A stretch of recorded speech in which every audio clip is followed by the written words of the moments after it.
দেশের প্রয়োজনে সেনাবাহিনীর সদস্যদের দায়িত্ব পালন আর সর্বোচ্চ আত্মত্যাগে প্রস্তুত থাকার আহ্বান জানিয়েছেন সেনাপ্রধান জেনারেল ওয়াকারুজ্জামান।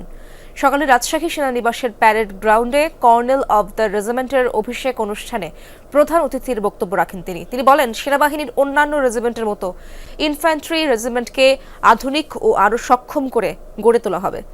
সেনাপ্রধান আরও জানান, আগামীতে এই রেজিমেন্টকে শক্তিশালী করতে আধুনিক যন্ত্রাংশ ও সমরাস্ত্র সরবরাহ বাড়ানো হবে।